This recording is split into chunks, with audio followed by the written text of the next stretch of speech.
Hello everyone, this is G. Pawan Kumar, lecturer in Commerce, SKP Government Degree College, Guntakal. Today's our topic is Principles of Accounting and Double Entry System. The language of business through which normally a business house communicates with the outside world is known as accountancy. In order to make this language intelligible and commonly understood by all, it's necessary that should be based on certain uniform and scientifically laid down standards. These standards are termed as accounting principles. Accounting principles are man-made, so they are fast developing. They are influenced by business practices, business agencies, and other business groups. Accounting principles can be divided into two categories. One is accounting concepts and second one accounting conventions. So accounting concepts again it will be divided as 8 categories. One is business entity concept, second one dual aspect concept, going concern concept, money measurement concept, cost concept, accounting period concept, realization concept, objective concept.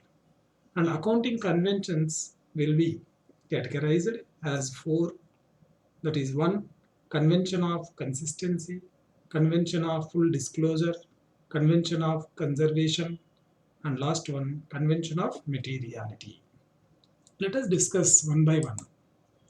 Business entity concept. This concept implies that a business unit is regarded as separate and distinct from the persons whom supply the capital to it. All business transactions are recorded in the books of business since business is kept separate from the proprietor. This concept of separate entity is applicable to all forms of business organization such as sole trading concerns, partnership firms, companies, etc. Number 2, dual aspect concept. This is the basic concept of accounting. The idea of double entry is fundamental to the accounting theory. Every financial transactions involves a twofold aspect as yielding of the benefit and the giving of that benefit. Hence, every business transaction has a dual effect.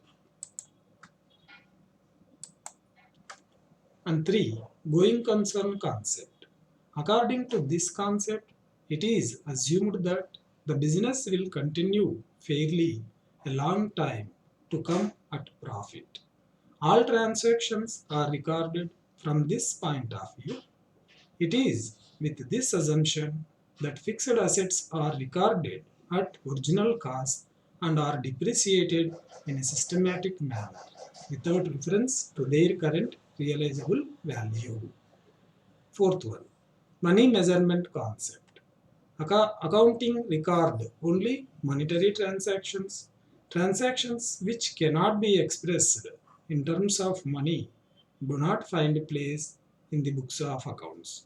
For example, a business owns rupees 2000 cash, 2 bags, 2 chairs, and 1 table. These amounts can be added together to produce a meaningful total of what the business owns if these items are expressed in terms of money.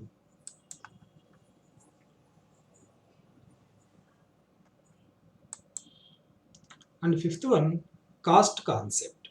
According to this concept, an asset is recorded in the books of account at the price paid to acquire it, and this cost is the basis for all subsequent accounting for the asset.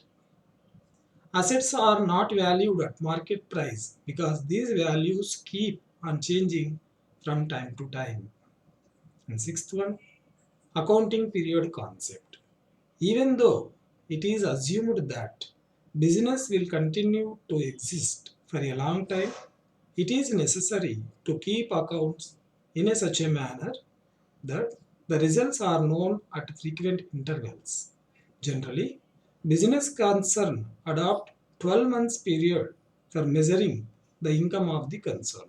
This time interval is called accounting period.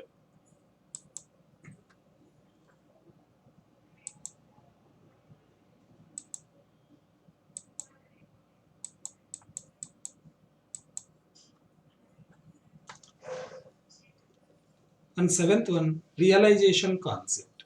This concept emphasizes that profit should be considered when realized. It is not always easy to determine when the profit is realized. The accounting is in conformity with the law and recognizes that the revenue is earned only when goods or services are transferred. In other words, when sales are affected, profit will be recognized. And last one, objectives concept. This concept implies that all accounting transactions should be evidenced and supported by business documents, that is, invoice and vouchers, etc. These supporting documents form the basis for record of entries and of audit. In other words, there is no place for fictitious transactions in the accounting records.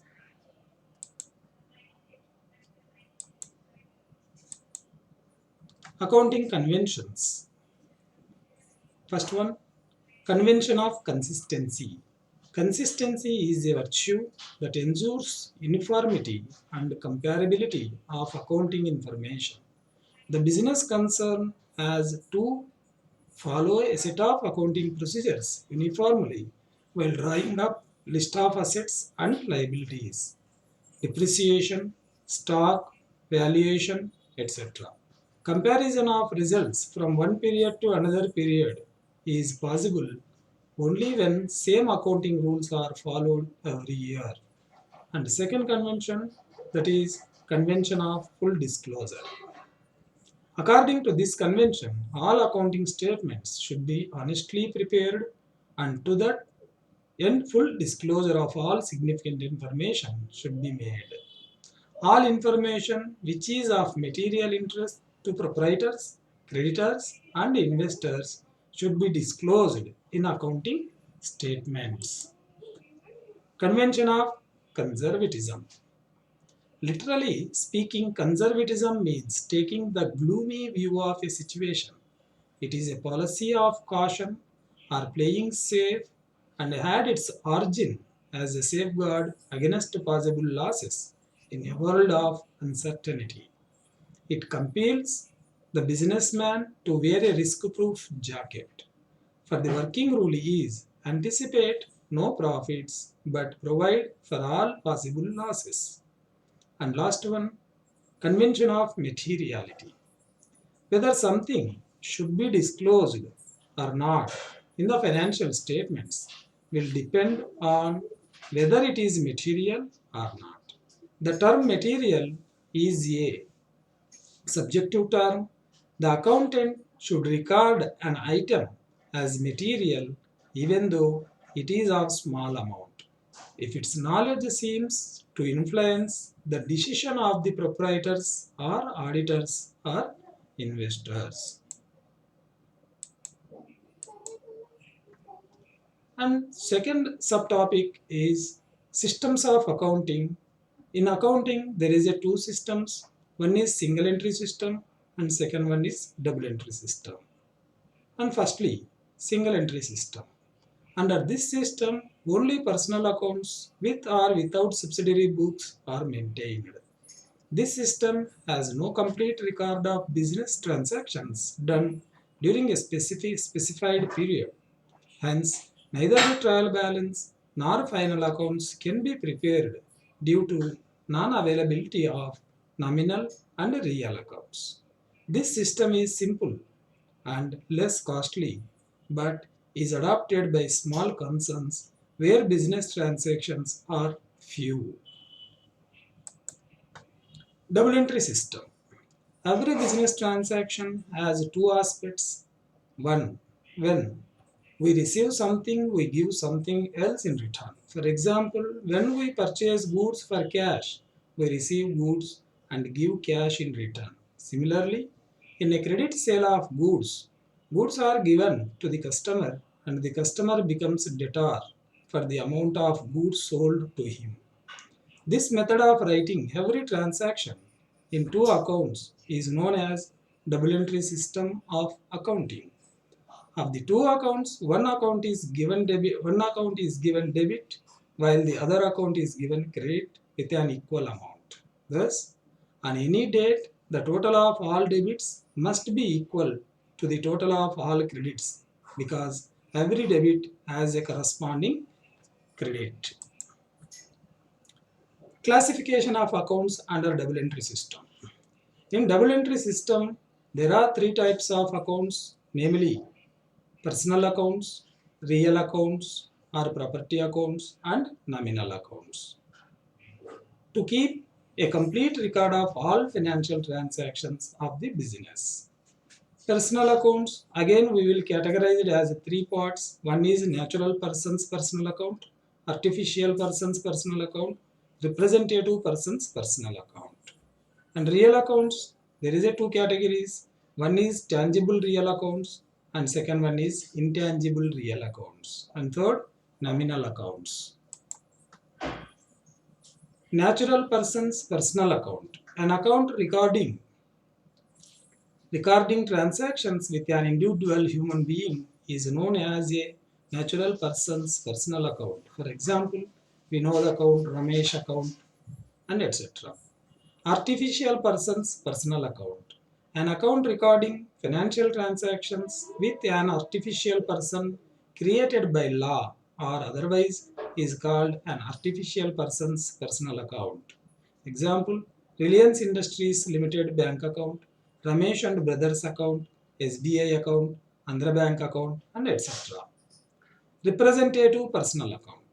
An account directly representing a person or persons is known as a representative personal account. Example, salaries outstanding account, interest outstanding account, prepaid insurance account, etc. And real accounts. The first category of real account is tangible real account. Such a type of account relates to an asset which can be touched, felt, seen, and measured. Example, machinery account, cash account, furniture account, stock account, etc. And second category of real accounts is intangible real accounts. Such type of accounts relates to an asset which cannot be touched physically but can be measured in value. For example, goodwill account, patents account, trademarks account, copyrights account, etc.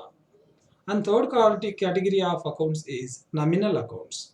These accounts deals with expenses, incomes, profits, and losses of a business concern.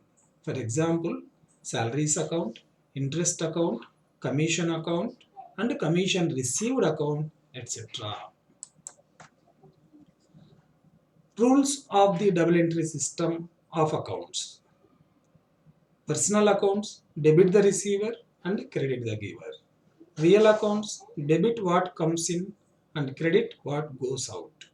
Nominal accounts, debit all expenses and losses, credit all incomes and gains. And lastly, the advantages and disadvantages of double entry system. First, advantages of the double entry system. Number one, by following the double entry system, a complete record of the financial transactions is maintained because it records both the aspects of every financial transaction. And second advantage, it gives accurate information of amount due to and due by the business unit at any time because a complete record of amount due from various debtors and amount due to various creditors is kept by maintaining personal accounts of both debtors and creditors. And third, arithmetical accuracy of the account books can be tested by preparing a trial balance by taking balances of all ledger accounts. And fourth advantage, it is helpful in preventing frauds and errors. In case of disagreement of the trial balance, efforts are made to locate the errors so that books may be set right. It can work well with the help of internal check system. And last advantage, it is helpful in ascertaining profit or loss of a particular period by preparing the profit and loss account. Profit or loss account of the current year can be compared with profit or loss account of the previous year, which enables the business unit to take action to increase the profit. And sixth advantage, financial position of the business entity can be ascertained by preparing the balance sheet because it provides full particulars of various assets and liabilities by maintaining their accounts in the ledger. And seventh one, it makes available ready-made information to be sent to income tax and sales tax authorities. And eighth one, it is helpful in filing the accurate claim for loss of stock as a result of fire to the insurance company because a complete record of material or goods is kept in material or goods account. Disadvantages of double entry system. This system requires the maintenance of a number of books of accounts, which is not practical in small concerns. And second disadvantage, the system is costly because a number of records are to be maintained. And third one, there is no guarantee of absolute accuracy of the books of account in spite of agreement of the trial balance because there are some errors like errors of principle, errors of omission, compensating errors, etc., which remain undetected in spite of agreement of the trial balance. Thank you. Thank you very much.